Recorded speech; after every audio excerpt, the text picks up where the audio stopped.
26 दिसंबर 1996 की सुबह के शुरुआती घंटों में 6 साल की सुंदरता रानी जॉन बेनेट रामसे का निर्जीव शरीर उसके परिवार के बोल्डर, कोलोराडो स्थित घर के बेसमेंट में पाया गया। यह मामला जल्दी ही राष्ट्रीय ध्यान आकर्षित करने लगा और अमेरिकी इतिहास के सबसे रहस्यमय और विवादास्पद अनसुलझे हत्या रहस्यों में से एक बन गया। कई जांचों, सिद्धांतों और संदिग्धों के बावजूद जॉन बेनेट की दुखद मौत के पीछे की सच्चाई आज तक इल्यूसिव, अनजान बनी हुई है। जॉन बेनेट रामसे एक जीवंत और प्रतिभाशाली बाल सुंदरता पेजेंट प्रतियोगी थी, जो अपनी मनमोहक मुस्कान और आत्मविश्वास से भरपूर मंच पर मौजूदगी के लिए जानी जाती थी। 1996 में उस दुर्भाग्यपूर्ण दिन पर उनके माता-पिता जॉन और पैट्सी रामसे ने अपनी बेटी के लापता होने की रिपोर्ट की, जब उन्होंने एक फिरौती नोट पाया। You tell me what's going on, okay? We have a kidnapping. There's a note left in our daughter's drawer. जिसमें उसकी सुरक्षित वापसी के लिए $1,18,000 की मांग की गई थी। कुछ घंटे बाद जॉन बेनेट का निर्जीव शरीर बेसमेंट में पाया गया, जिसमें गंभीर चोटों और गला घोंटने के संकेत थे।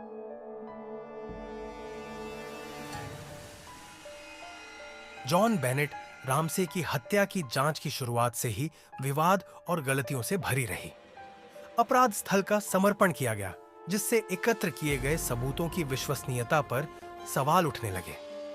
जांच का प्रारंभिक ध्यान परिवार पर, विशेषकर जॉन बेनेट के माता-पिता जॉन और पैट्सी रामसे पर केंद्रित था।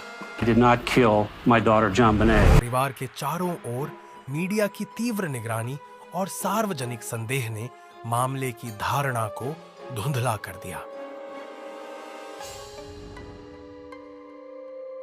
जॉनी बेने रैमसे केस में वर्षों के दौरान कई सिद्धांत और संदिग्ध उभरे हैं।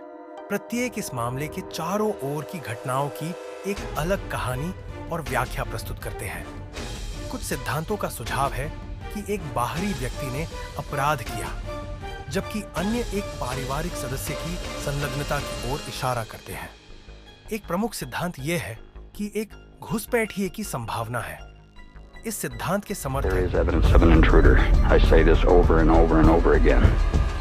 ऐसे साक्ष्य पेश करते हैं जैसे कि एक टूटी हुई बेसमेंट की खिड़की और जॉन बेने के कपड़ों पर मिली अनपहचानी डीएनए, जो एक अज्ञात हमलावर की उपस्थिति का सुझाव देती है। दूसरों का मानना है कि अपराध एक अंदरूनी काम था, जिसमें जॉन बेने के माता-पिता में से एक या दोनों की संलग्नता है। फिरौती का नोट, इसकी अजीब शब्दावली और पैट्सी रैमसे के हस्ताक्षर से समानताएं संदेह पैदा करती हैं। एक अन्य सिद्धांत जॉन बेने के बड़े भाई बर्क रैमसे की कथित संलग्नता से संबंधित है। इस सिद्धांत के समर्थक तर्क करते हैं कि बर्क ने गलती से अपनी बहन की मौत का कारण बना दिया और परिवार ने उसे बचाने के लिए एक कवर अप का मंचन किया। हालांकि यह सिद्धांत अनुमानात्मक है और इसके पीछे ठोस सबूतों की कमी है। जॉन बेने रैमसे केस ने सार्वजनिक और आपराधिक न्याय प्रणाली पर स्थायी प्रभाव डाला है। इसने तीव्र मीडिया कवरेज को जन्म दिया, जिसने पूरे देश का ध्यान आकर्षित किया। Someone killed this 6-year-old child. और व्यापक अटकलों का निर्माण किया।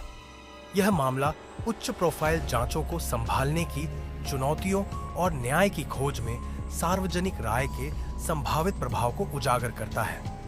इसके अलावा इस मामले ने कानून प्रवर्तन एजेंसियों के अपराध स्थलों को संभालने और प्रक्रिया में बदलाव को प्रेरित किया।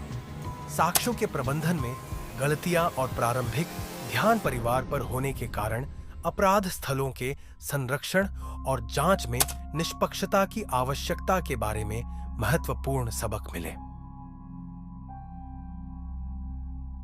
कई जांचों, वृत्तचित्रों और पुस्तकों के बावजूद जॉन बेने रैमसे केस अब तक अनसुलझा है।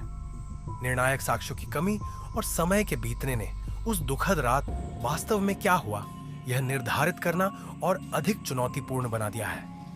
यह मामला जनता की कल्पना को लगातार आकर्षित करता है और समय समय पर नए सिद्धांत और संदिग्ध उभरते रहते हैं।